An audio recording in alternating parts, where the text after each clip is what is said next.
West Virginia.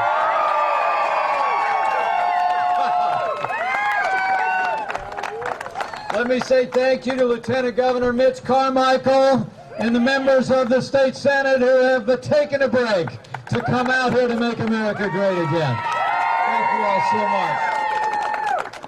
I want to thank Jennifer Perdue and all the organizers. I just happened to be in town. And I had to stop by to say thank you, West Virginia, for making Donald Trump the 45th President of the United States of America.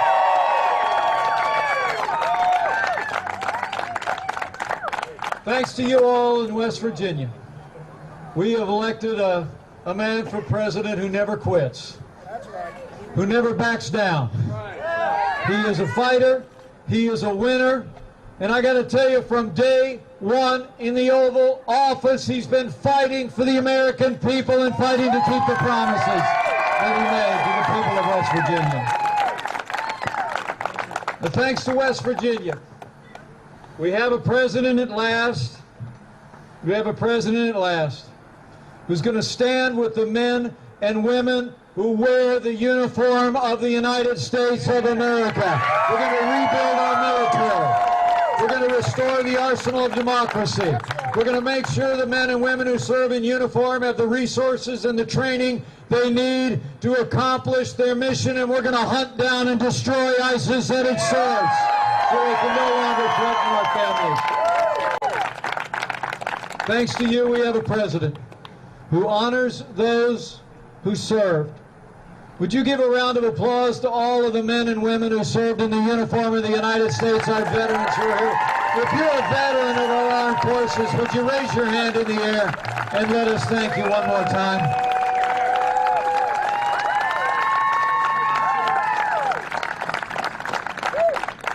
And President Donald Trump is going to fix the VA to make sure that our men and women who serve have access to world-class health care in real time.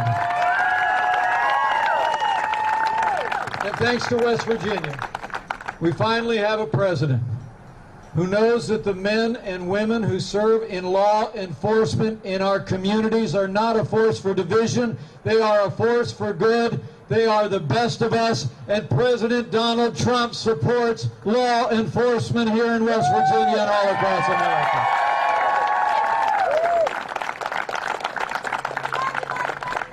And thanks to West Virginia, 68%. Thanks to the landslide here in West Virginia. Now we have a president in Donald Trump who's going to cut taxes across the board for working families, small businesses, and family farms. We're going to roll back regulations that are killing jobs, and the war on coal is over. Because Trump digs coal. And thanks to West Virginia and the business leaders I met with today here in West Virginia told us this again. Even though Congress isn't ready to do it yet, President Trump will not rest, will not relent until we repeal and replace Obamacare.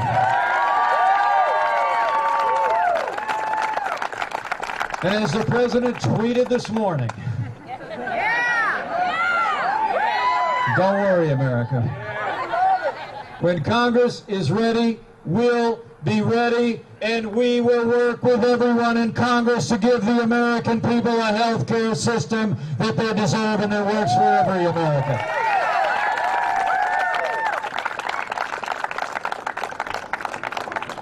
So it's about rebuilding our military, it's about restoring our economy, but it's also about the Constitution of the United States. And I expect you all saw what America saw this week.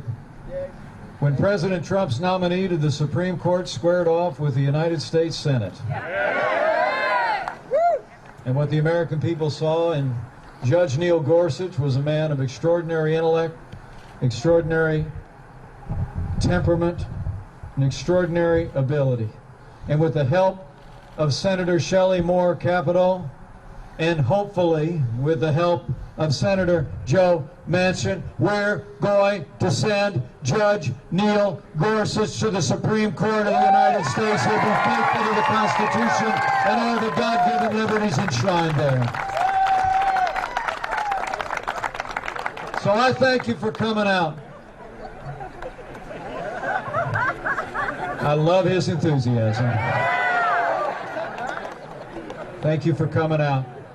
I know your presence here and the presence of Americans at Trump rallies all across the country today is going to be a blessing. It's going to be a blessing to the President's heart. I promise you that. But I want to tell all of you that because of you here in West Virginia and because of millions of Americans, we now have a president in Donald Trump who's going to make America safe again.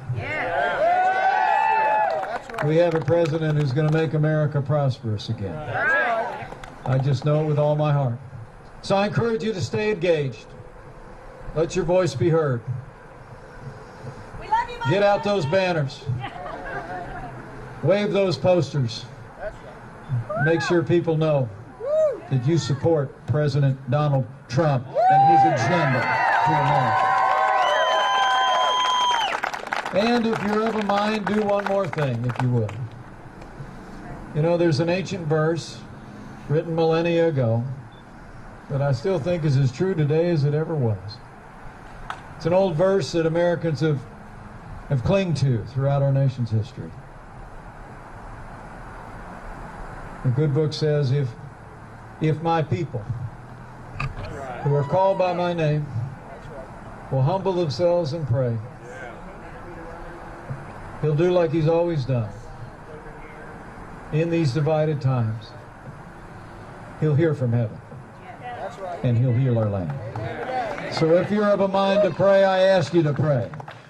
Not only pray for our president, pray for all of our leaders of both political parties, and pray for America. And together, with your help and with God's help, we'll make America great again. Thank you very much, and God bless you. And God bless the United States of America.